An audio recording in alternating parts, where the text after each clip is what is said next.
আসসালামু আলাইকুম এভরিওয়ান, কেমন আছেন সবাই? আবারও আমার এই চ্যানেলে আপনাদের সবাইকে স্বাগতম। জাহাজ এবং সমুদ্র সম্পর্কিত নতুন নতুন তথ্য ও ভিডিও চিত্র নিয়ে আপনাদের সামনে আবার হাজির হলাম।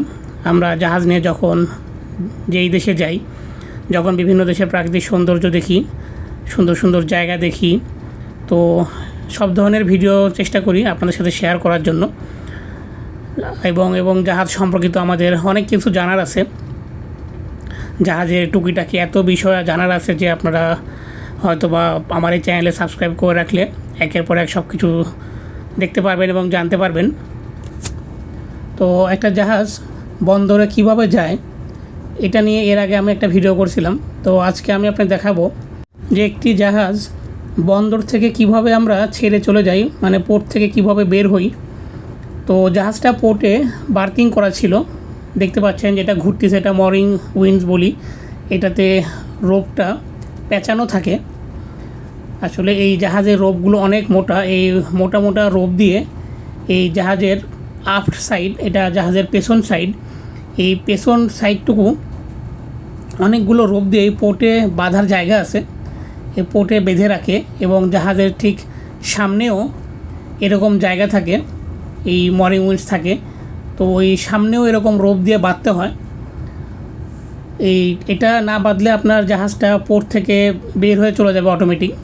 কারণ এত বিশাল একটা জাহাজ যদি বেঁধে না রাখে সেটা পোর্টে কোনোভাবেই রাখা সম্ভব না। তারপরেও যদি অতিরিক্ত ঝড় বা বৃষ্টি হয়, সেই ক্ষেত্রে এই পোর্টের যেই রশিগুলোতে বাঁধা থাকে, এই রশিগুলো ছিঁড়ে চলে যায় জাহাজ। এরকম ঘটনাও আমরা অনেকবার ঘটছে। এই জন্য একটা জাহাজ যখন বন্দরে থাকে, যদি ঝড় হয় তাহলে সেই জাহাজগুলোকে আউটারে যেতে বলা হয়। তো এরপরে আমি আপনাদের দেখাবো কেন, আসলে ওইটা নিয়ে বিস্তারিত বলবো যে ঝড়ের সময় কেন একটা জাহাজ আউটারে নিয়ে যাওয়া হয় বন্দর থেকে, সেটা কেন রিস্ক না, আরও ওটাই আরও বরঞ্চ আমাদের জন্য নিরাপদ। তো সে বিষয়ে পরে আপনাদের বলবো। তো দেখুন, আমরা অলরেডি এই বন্দর থেকে বের হয়ে চলে যাচ্ছি। জাহাজে অলরেডি পাইলট অনবোর্ড। আসলে জাহাজে তো ক্যাপ্টেন থাকেই, ক্যাপ্টেন আসে মানে যে জাহাজ চালাবে তা না। ক্যাপ্টেনের কিছু দায়িত্ব আছে, অফিসিয়াল দায়িত্বগুলো ক্যাপ্টেন হ্যান্ডেল করে। কিন্তু একটা জাহাজ যখন বন্দরে ঢুকে এবং বন্দর থেকে বের হয়, এটা সম্পূর্ণ ওই দেশের পাইলট করে। এবং দেখতে পাচ্ছেন এই দেশের দুইটা টাক বোর্ড রাখা হয়, একটা সামনে একটা পেছনে। দুইটা টাক বোর্ড রশিদে কিন্তু বাঁধা আছে জাহাজের সাথে। এবং এই জাহাজটাকে এরা টেনে একটা পজিশন মতো নিবে, পজিশন মতো নিয়ে তারপর মেন ইঞ্জিন স্টার্ট করা হবে। তারপরে আমরা একটা চ্যানেলের মধ্যে দিয়ে যাব এবং গভীর সমুদ্রে না যাওয়া পর্যন্ত, যেখানে আর চ্যানেল থাকবে না, এমন জায়গায় গিয়ে পাইলটটা নেমে যাবে। এবং তারপর আমরা সব কিছু অটো পাইলট সেট করে দিয়ে অটোমেটিক আমরা চলে যাব। আসলে জাহাজ, অনেকেই মনে করা হয় জাহাজ চালাতে হয়, আসলে জাহাজ ওরকমভাবে স্টিয়ারিং ধরে চালাতে হয় না। ক্যাপ্টেন আসে মানে যে জাহাজ চালাবে বাস বা গাড়ির মতো, বিষয়টা ওইরকম না। সব কিছু অটো সেট করে দেওয়া থাকে, অটোমেটিকই সেম পজিশানে চলে যাবে। একটা নির্দিষ্ট জায়গায় গিয়ে তখন আবার সব কিছু ম্যানুয়াল করা হয় এবং সেখানে আবার ওই দেশে পাইলট আসে এবং জাহাজটাকে তখন আবার বন্দরে নিয়ে যায়। এভাবেই জাহাজটা বন্দর থেকে বের হয় এবং অন্য বন্দরে যায়। তো অলরেডি জাহাজে পাইলট যেহেতু আছে, তো পাইলট কমান্ড করতেছে এবং তার কমান্ড অনুযায়ী যে টাকবোর্ড দেখতে পাচ্ছেন আপনারা, এই টাকবোর্ডগুলো সেভাবেই ওগুলো ফলো করতেছে।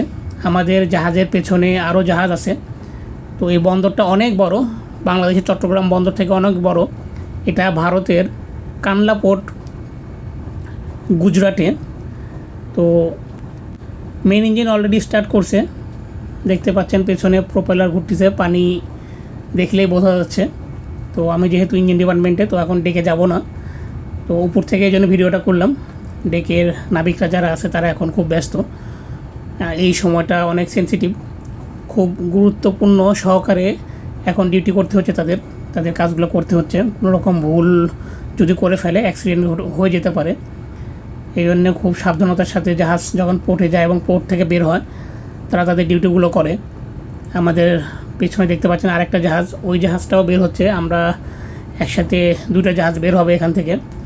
তো আমরা যাচ্ছি, আমাদের পাশে 2-3টা জাহাজ যাওয়া যাবে। এই চ্যানেলটা আসলে অনেক বড়, দেখলেই বুঝতে পারতেছেন। আমাদের চট্টগ্রাম বন্দরের মতো না যে একটা জাহাজ গেলে একটা জাহাজ যেতে পারে না, এটা ঠিক ওরকম না। এটা চ্যানেলটা অনেক বড়, এখানে অনেক জাহাজ বার্থিং করে রাখতে পারে। এবং এই বন্দরটাও অনেক বড়। ভারতে প্রচুর বন্দর, এতগুলো বন্দর, ভারতের এত প্রদেশে গেছি যে নামও মনে নাই হয়তোবা সেই সব জায়গার নাম। দেখেন আমরা বন্দর থেকে বের হয়ে অলরেডি চলে আসছি, এই টাগবোটগুলো আমাদের সাথেই আছে। একটা নির্দিষ্ট জায়গায় গিয়ে যখন পাইলটটা নামবে তখন আবার এই টাগবোটে করে পাইলট চলে যাবে, এই জন্য পাইলট এই টাগবোট সবসময় আমাদের সাথেই থাকবে। তো সবাই ভালো থাকবেন, আমাদের জন্য দোয়া করবেন। আল্লাহ হাফেজ।